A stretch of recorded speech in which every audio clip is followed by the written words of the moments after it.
All right, also, here's how to actually lose fat without tracking calories. If you're super busy, you feel like you don't have time to track, and you hate tracking. I will first say, tracking calories takes no more than 5 minutes a day. All right, so if you're not getting results after doing all this, it is probably time to start tracking calories. All right, so not tracking calories does not mean calories don't stop mattering. Calories still matter, but it just means you're using guardrails instead of actual numbers and food scales. All right, if you just eat intuitively right now and you're not losing fat, your intuition is lying to you. So we need to give it some structure. Me personally, if I could just, eat intuitively and eat whatever I wanted, I'd probably be obese because I love to eat and my appetite is never ending. So, first of all, protein first. Every single meal, every single time. All right, this is the closest thing to a cheat code because protein is the most filling macronutrient, and literally the more protein you eat, the more full you're going to be. So, every single meal, start it with a real protein source. All right, not like a bagel with protein in the cream cheese or protein in the peanut butter. I mean actual protein. Okay. For example, here are some breakfast ideas. We've got 3 eggs with a cup of egg whites and some spinach. That has a ton of actual real protein in it. Then we've got Greek yogurt, protein plus some berries, and then a scoop of protein, super, super, super filling, also low calorie. And then another one is a protein shake and a banana if you are super, super in the rush. But notice they are all super solid sources of protein, which are going to give you fullness and also help you build and keep muscle. All right. For lunch, you can have a chicken breast wrapped in veggies. You could have leftover steak and rice, or you could have a tuna bowl with rice and cucumbers. That's honestly such an underrated meal. I honestly might have to make that later today. And then for dinner, chicken thighs, salmon, lean beef, tofu, if you like that. And then add your carbs and veggies on top of that. All right. How you want to structure your plate is if you got to imagine a plate right here. A third of it is protein, a third of it is carbs, and then a third of it is fruit and vegetables, and you can have a tablespoon of fat on top. So when protein is high, you're going to be more full, and you're going to be a whole lot less likely to smash cookies at 9 a.m. for no reason, or 9 p.m. for no reason. Second, stop letting liquid calories ruin your fat loss. All right, this one quietly will destroy all your progress because you're just going to be hungry a whole lot later. So here is what to cut back on: regular soda, sweetened iced coffee, juice, random Starbucks drinks, or fancy Starbucks drinks, or random sports drinks because you worked out. For example, like a Gatorade, just because you worked out for 30 minutes. All right. The reason we want to cut out liquid calories is because they do not fill you up. You could drink a thing of water. Like if you drink this much water, you'd be the same amount of fullness as if you drank this much, say, juice, right? But one of them will fill your stomach up they're both going to fill your stomach up with volume, but juice is going to add a ton of calories and it's not going to make you lose fat. But if you just drink water for that same amount of fullness, you will not lose any fat because water is 0 calories. All right. So just do not drink your calories. Only thing you should be drinking is water, tea, diet sodas, super low calorie juices, and if you want to add a little bit of milk to your black coffee, that's cool too. But I'm literally just drinking it black, and it's not bad. It's not bad. I'm pretty used to it. So yeah, so that's that. So I've literally seen people stall for literally months because of just 2 drinks a day that they didn't count of high calorie drinks. Right. Third, you want to build 2 to 3 boring default meals that you repeat, because once you build, basically, if you don't want to track calories, you still want to make sure that your meals that you are eating are dialed in. All right. And this is where most people mess up. They want fat loss and they want Michelin level star variety. All right. That's really not realistic. Pick a few meals that you can eat on autopilot. For example, breakfast, eggs, toast, fruit. You can have that every day, or always have a go-to Greek yogurt bowl, or, a protein shake. And literally, I mentioned staples earlier in the video, but once you find a staple that works, that's high protein, you know it's not super high calorie, that it's maybe track it once, and then once you know that it is low calorie, then you don't have to track it every single time, but stay consistent with that way of eating and don't switch it up too much. That would really, really help as well. All right, that's basically like eating a meal plan.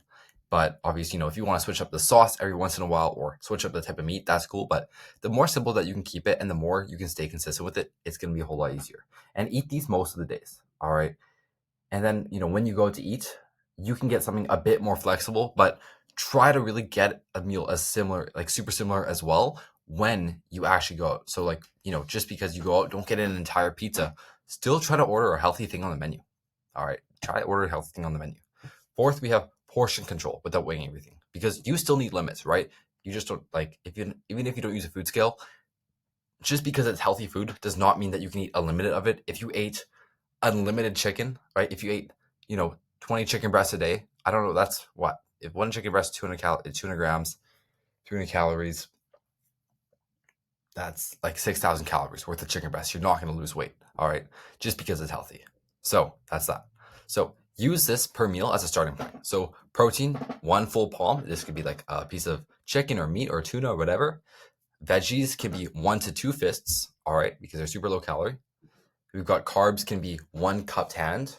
So imagine like a cup of rice in that cupped hand, or cereal or oatmeal or whatever. And then fat should be 1 thumb. So imagine like this is like peanut butter or olive oil.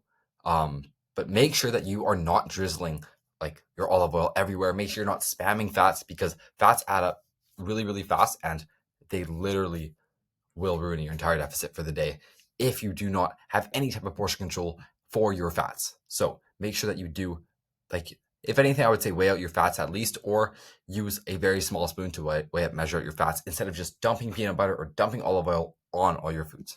So that is the adjustment we want to make.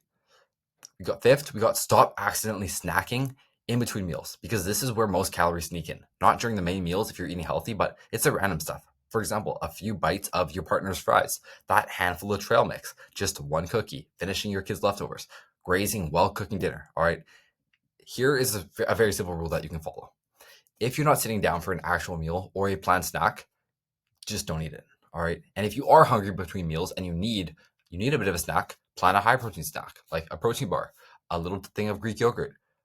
If you like cottage cheese, you can have that. Some beef jerky, a protein shake. And all of these snacks are literally so easy to bring to work.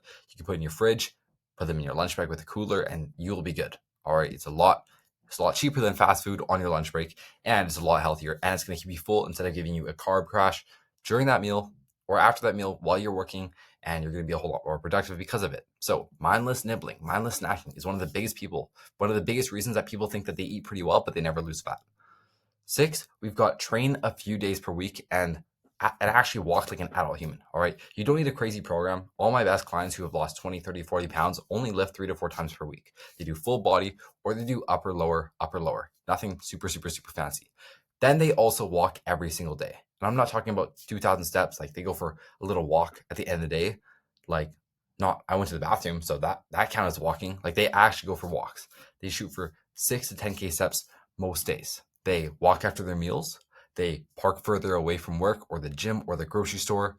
They take calls while walking. One of my favorite ways to get steps in is literally FaceTiming my family or my friends while I'm on the treadmill or on a walk outside, or just phoning them, because the time passes so much faster, and literally you get so many steps in. So it's a super, super great way to do that. So walking keeps fat loss moving without you feeling like you're on a diet, because the more activity you get from walking, the more steps you get, the more fat you burn, because you're just being more active. 7th, we got fix the boring lifestyle that you keep ignoring. All right. Look, this is the unsexy part, but this matters. Sleep. All right. If you sleep 5 hours, hunger hormones are going to spike.